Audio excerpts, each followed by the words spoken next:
ಏನ್ ಕೊಲೆ ಬೆದರಿಕೆ ಅಂತ ನಮ್ಮ ಅಣ್ಣಗ ಕೊಲೆ ಮಾಡ್ತೀನಿ ಬರ್ಲಿಲ್ಲ ಒಬ್ಬನೇ ಬರ್ಬೇಕು ನೀನು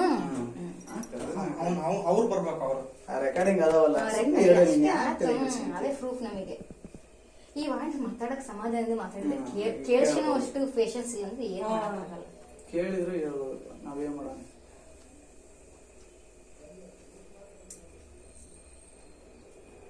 ನೀವು ಕೇಳಿಸ್ಕೊಳಕ್ಕೆ ಪೇಷನ್ಸ್ ಇಲ್ಲ ಆಂಟಿ. ಹೊರಗೆ ಹೋಗ್ಬಿಡ್ತೀವಿ ನಾವು. ಆ ಹುಡುಗಿನಾರ ನಿಲ್ಸಕ ಒಂದ್ ಸ್ವಲ್ಪ ನಿಲ್ಸಿದಂತ್ರ ಆ ಹುಡುಗಿರ ಗೊತ್ತಾಗತ್ತಲ್ಲ ಏನ್ ಹೌದಾ ನೋಡ್ತೀನಿ ತಾಳಕ ಆಮೇಲೆ ಗೊತ್ತಾಗತ್ತ ಹೊರ ಬಂದಾಗ. ಈಗ ಬರ್ಲಿಲ್ಲ ಅಂದ್ರೂ ಆಮೇಲೆ ಗೊತ್ತಾಗತ್ತಲ್ಲ. ನೀವು ನಮ್ಮ ಮಾತು ಕೇಳಿಸ್ಕೊಳಕ್ಕೆ ರೆಡಿ ಇಲ್ಲ. ನಾವು ಅಂತ ಜಗಳ ಮಾಡಕ್ಕೂ ಬಂದಿಲ್ಲ, ನಿಮ್ದು ಮಾನ ಮರ್ಯಾದೆ ತೆಗೆಯಕ್ಕೂ ಬಂದಿಲ್ಲ. ಅದಕ್ಕೆ ಸೈಲೆಂಟ್ ಬಂದು ಅಷ್ಟು ಮಾತಾಡೋಣ. ಆ ಆಂಟಿ ಏನ್ ಹೇಳ್ತತಿ. ನಾನು ಹಿಂದೆ ಬರ್ತಿದ್ದೆ, ಆದ್ರೆ ಏನ್ ಮಾಡ್ತೀನಿ, ನಾನು ಬಾಡಿಗಿತ್ತು ಊರಿಗೆ ಹೋಗಿದ್ದೆ. ಇಲ್ಲ ಅಂದ್ರೆ ಇಷ್ಟೊತ್ತಿ ಬಗೆಹರಿದು ಹೋಗ್ಬಿಡೋದು. ಆಯ್ತು ಸುಮ್ಕಿರಿ. ಆಂಟಿ ಆಯ್ತು ಸುಮ್ಕಿರಿ. ಸರಿ ಆಂಟಿ.